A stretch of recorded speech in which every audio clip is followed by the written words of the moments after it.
The most successful military unit of World War II never fired a single shot. Spring 1945. German intelligence officers in Luxembourg peer through binoculars at a disturbing sight. The entire U.S. 2nd Armored Division, hundreds of tanks, rolling into position just across the border. They radio headquarters. Panzer divisions are redirected. Artillery is repositioned. Thousands of German soldiers brace for the coming assault. But there is no assault, because there are no tanks. What the Germans are seeing is a masterpiece of illusion. 600 rubber decoys, inflated by hand pumps in under 5 minutes each.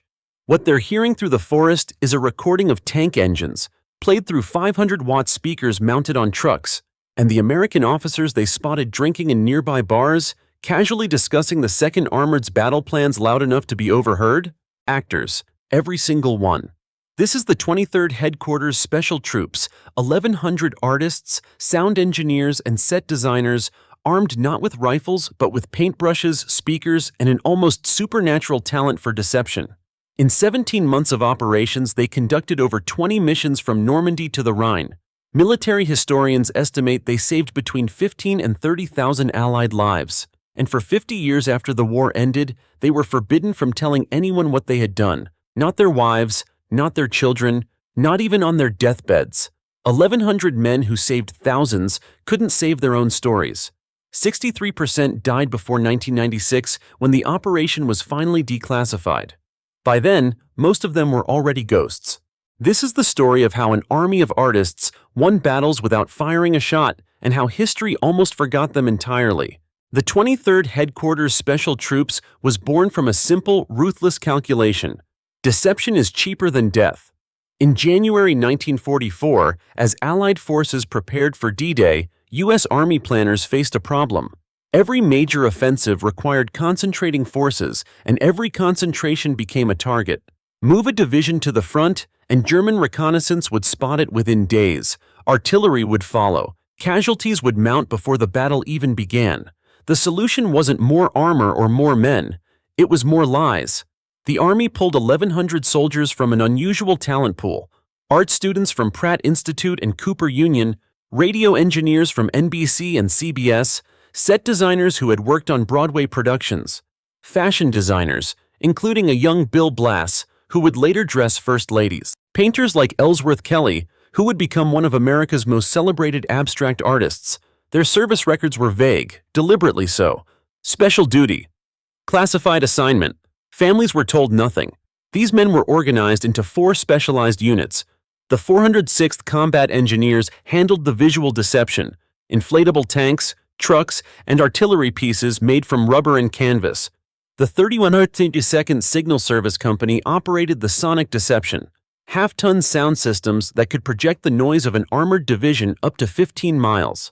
The 603rd Camouflage Engineers created the set dressing, fake unit patches, phony vehicle markings, fabricated road signs. And the Signal Company Special ran spoof radio, broadcasting fake communications on frequencies they knew German intelligence was monitoring. What they created was tactical theater on a staggering scale. A single deception operation might involve 600 inflatable tanks, each weighing just 60 pounds compared to the 30 tons of a real Sherman. 2 men could inflate one in 5 minutes using hand pumps. From the air, from German observation posts, even from a few hundred yards away, they were indistinguishable from the real thing. The sonic equipment was even more sophisticated. Engineers at Fort Knox had recorded actual tank battalions, capturing every mechanical sound, every radio chatter, every squeaking tread. These recordings were then played back through arrays of speakers powerful enough to rattle windows a mile away. But here's the cruel irony that defined their service. While the 101st Airborne's Easy Company, a unit of just 140 men, would later be immortalized in Stephen Ambrose's book and the HBO series Band of Brothers, the 1,100 men of the 23rd remained classified for half a century. Easy Company fought valiantly at Bastogne and earned their place in history. The 23rd fought invisibly across 20 battlefields and earned 50 years of silence. One unit received medals, reunions, and memorials. The other received a government order: never speak of this again. The reason was strategic. The tactics the 23rd pioneered, the inflatable decoys, the sonic deception, the coordinated misinformation were too valuable to reveal. The Cold War was beginning. The Soviets couldn't know what the Americans were capable of. So the Ghost Army, as they would later be called, remained ghosts. Their records were sealed. Their photographs were classified. Their contribution to victory was erased from the official narrative as thoroughly as they had erased real divisions from German maps. By the time the files were declassified in 1996, most of them were gone. Of the 1,100 men who served, roughly 700 had already died. They had carried their secrets to their graves, unable to tell even their own children what they had done in the war, unable to explain why they flinched at certain sounds, why they couldn't watch war movies, why they sometimes woke up in the middle of the night thinking about rubber tanks inflating in French darkness. Operation Viersen, March 24, 1945, the Rhine River. Private Arthur Shilstone is on his hands and knees in a Belgian field at 2 in the morning, pumping air into what will become a 30-ton Sherman tank. Except it won't. It will remain exactly what it is, 60 pounds of rubberized canvas that will fool German reconnaissance planes at dawn. His hands are numb. The pump hisses with each stroke. Around him in the darkness, 200 other men are doing the same thing, unfolding and inflating an entire armored division that doesn't exist. Shilstone is 23 years old. Before the war, he studied painting at the Art Students League in New York. He can render light and shadow, perspective and depth, the precise angle at which moonlight hits metal. Tonight, he's using those skills to create a lie sophisticated enough to redirect 2 panzer divisions. The rubber tank takes shape beneath his hands. Even up close, the illusion is remarkable.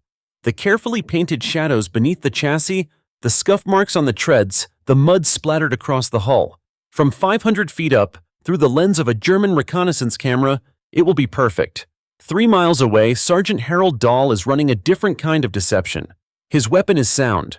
Dahl worked in Hollywood before the war, engineering audio for radio dramas and film productions. Now he's crouched beside a half-ton sound system mounted in the back of a camouflage truck, queuing up a disc that contains 20 minutes of carefully orchestrated noise, tank engines growling to life, treads clanking against cobblestones, radio operators shouting coordinates, the metallic screech of turrets rotating. The recording was made at Fort Knox 6 months ago, every sound captured with obsessive precision. At 0400 hours, Dahl turns the volume to maximum. The speakers, each one capable of 500 watts, begin broadcasting the sound of an armored column moving into position. The noise carries across the dark Belgian countryside, bouncing off hills, filtering through forests, reaching German listening posts 800 meters away. Dahl watches the needles on his meters dance. He imagines German intelligence officers bent over maps, drawing arrows, calculating trajectories, committing resources to counter a threat that exists only as vibrations in the air. The danger is extraordinary, though it doesn't involve bullets. Dahl and his crew are positioned closer to German lines than 90% of American infantry, but they carry almost no weapons. Heavy armament would slow them down, and their survival depends on mobility, on being able to pack up their elaborate lie and vanish before the enemy realizes they've been fooled. If the Germans figure it out, if they send a patrol to investigate the Phantom Division, Dahl and his men won't be treated as prisoners of war. The Geneva Convention doesn't protect soldiers engaged in tactical deception. They'll be executed as spies. 40 kilometers south, another kind of performance is underway. Lieutenant James Laubheimer sits in a bar in a small French town, wearing the shoulder patch of the 9th Armored Division. He's nursing a whiskey and talking, just loudly enough to be overheard, about tomorrow's river crossing. The details are specific: unit designations, commander names, coordinates. Every word is false. Every word is bait. Laubheimer majored in theater at Yale. He's memorized the entire command structure of the 9th Armored. Officers' names, their nicknames, their habits, even personal details like which colonel prefers bourbon and which captain collects German helmets as souvenirs. He studied their speech patterns, their regional accents. Tonight he's playing the role of a careless young lieutenant, a little too confident, a little too drunk, talking shop within earshot of civilians who might be collaborators, or resistance members who might be compromised, or German agents who are definitely listening. At the table behind him, another member of the 23rd is playing a captain, complaining about supply delays that will push the 9th Armored's crossing back by 2 days. The story they're telling is coordinated, rehearsed, and completely fabricated. The real 9th Armored is 60 miles north, preparing to cross the Rhine at a completely different point. But tomorrow morning, when German intelligence compiles their reports, they'll note increased activity around this sector, officer-level discussions of delays, and logistical problems that suggest the Americans aren't ready to move. Panzer reserves will remain in position. Artillery will stay trained on the wrong stretch of river. Laubheimer finishes his drink and leaves. He doesn't know if the performance worked. He won't know for days, maybe weeks. The measure of success in the Ghost Army is absence. The absence of resistance, the absence of casualties, the artillery barrage that never comes, the counterattack that never materializes. They win by creating battles that never happen. The Rhine crossing succeeds. The 9th Armored establishes a bridgehead with minimal opposition. Shillstone's rubber tanks and Dahl's sonic deception have pulled German armor to the wrong sector. Laubheimer's barroom theater has convinced enemy intelligence that the assault would come later. Historians will later estimate that Operation Viersen saved between 3,000 and 5,000 American lives. None of them will receive medals for it. Their after-action reports will be classified the moment they're filed. The word success will appear in documents that won't be opened for 50 years. Years later, one veteran would write in his private journal, "We were actors in a play where the penalty for a bad performance was death. The reward for a good one was silence." May 8, 1945. VE Day. Victory in Europe. Across the continent, soldiers are celebrating. In Paris, in London, in newly liberated cities across France and Belgium, men in uniform are being kissed by strangers, lifted onto shoulders, toasted in every bar and cafe. Photographers from Life magazine and Stars and Stripes are capturing it all: the joy, the relief, the triumph. These images will define the war's end for generations. The men of the 23rd Headquarters Special Troops are celebrating too, but quietly, separately, with a knowledge already settling over them like ash. This is where their war story ends and their silence begins. The order comes down through command channels within 48 hours of Germany's surrender. It's brief and absolute. Everything they did, every operation, every technique, every piece of equipment remains classified at the highest level. They are not to discuss their service with anyone, not other veterans, not journalists, not family.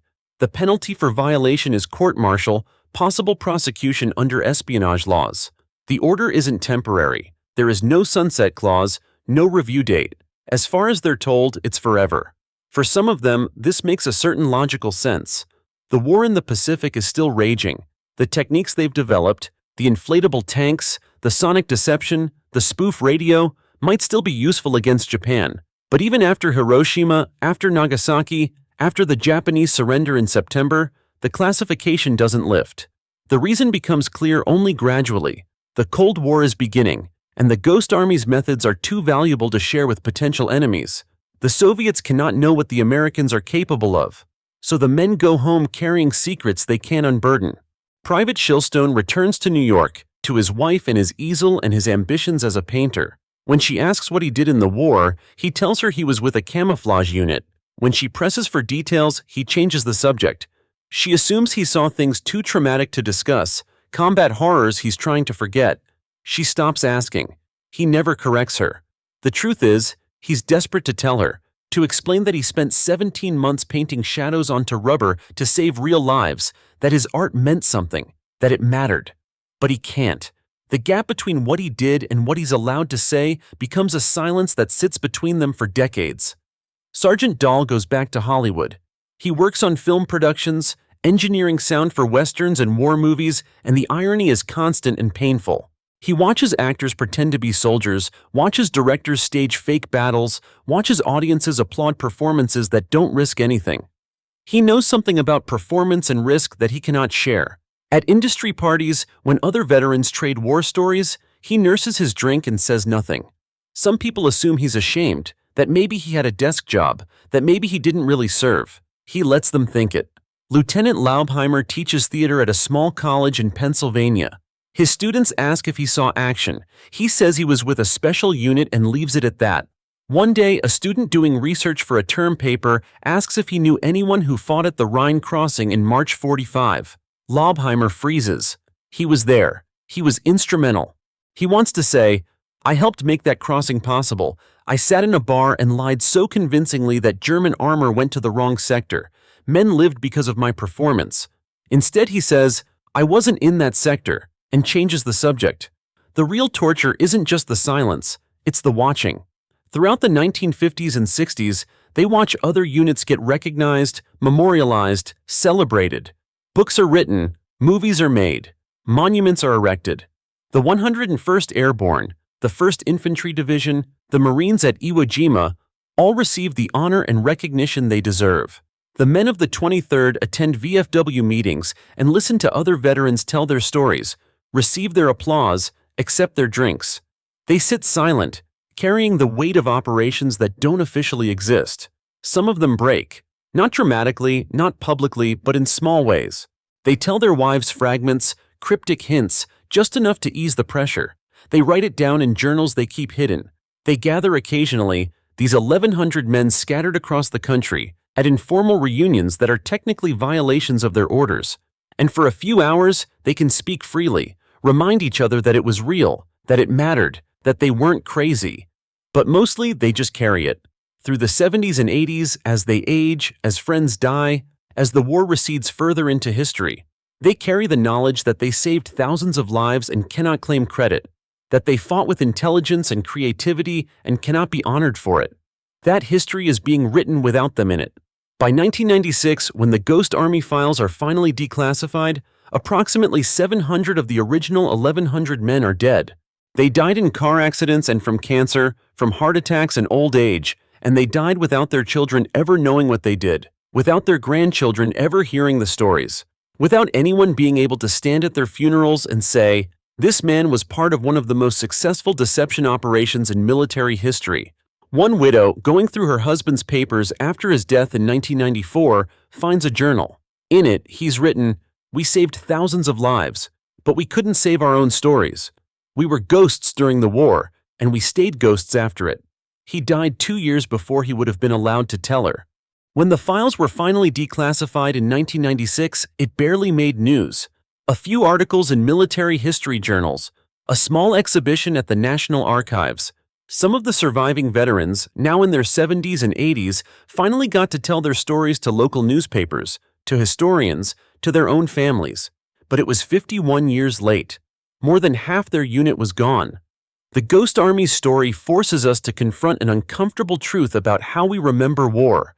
We celebrate what we understand, not necessarily what matters most. We build monuments to conventional courage, the soldier charging the beach, the pilot in the dogfight, the infantryman taking the hill. These are forms of heroism we can picture, narratives that fit our expectations of what war looks like. But the 23rd Headquarters Special Troops saved thousands of lives by never fighting at all, by wielding creativity as precisely as others wielded rifles, and that kind of contribution doesn't fit our mythology. It's too subtle, too intellectual, too strange. There's a deeper irony here, one that the veterans themselves recognized. They spent the war creating illusions so convincing that enemy armies believed them. They made phantom divisions appear, fabricated entire military operations, turned theater into strategy. But the greatest illusion wasn't the one they created for the Germans. It was the one history created about them, the illusion that they didn't exist at all. What they did required a kind of courage that's rarely acknowledged. Not the courage to face bullets, though they often worked closer to enemy lines than most infantry, but the courage to operate in absolute moral ambiguity. Every inflatable tank they deployed, every fake radio transmission they broadcast, was designed to make the enemy commit resources to the wrong place, to weaken their actual defenses, to make the real killing easier somewhere else. The Ghost Army didn't fire shots, but their deceptions ensured that others would, and that those shots would be more effective. They saved Allied lives by making German soldiers more vulnerable. That's not a comfortable truth, and it's not one that inspires statues or ceremonies. And then there's the cruelest part. They had to bear that moral weight in silence. The infantryman can talk about what he did, can process it, can contextualize it within a community of other veterans who understand. The men of the 23rd couldn't. They couldn't tell chaplains, couldn't tell therapists, couldn't tell the other veterans sitting next to them at VFW halls. They carried it alone for decades, while watching simpler stories of heroism get told and retold until they became legend. In 2013, the Ghost Army finally received congressional recognition. In 2024, some of the last survivors received the Congressional Gold Medal. These honors mean something, but they also highlight what was lost. Most of the men who earned those medals never knew they would receive them. Most died believing their service would remain classified forever, that their contribution would never be acknowledged, that their grandchildren would never know what they did. There's a lesson here about what we owe to history and to the people who make it. We tend to think that history is self-correcting, that truth eventually surfaces, that important contributions inevitably get recognized. The Ghost Army proves that's not true. If those files had remained classified another decade, if a few persistent historians hadn't pushed for declassification, if the Cold War had lasted longer, this story might have been lost entirely. 700 men might have died without anyone ever knowing what they accomplished.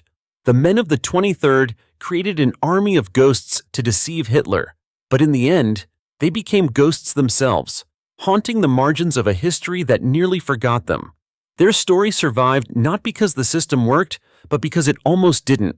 And that should terrify us, because if 1,100 men who saved tens of thousands of lives can be erased from history for half a century, who else have we forgotten? What other acts of courage, creativity, and sacrifice have been classified, minimized, or simply overlooked because they don't fit our preferred narratives about what heroism looks like?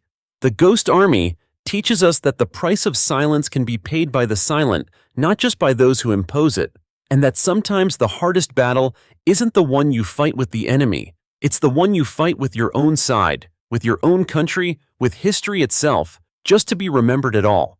They won every deception operation they attempted, but they lost the one that mattered most, the battle to exist in history while they were still alive to see it.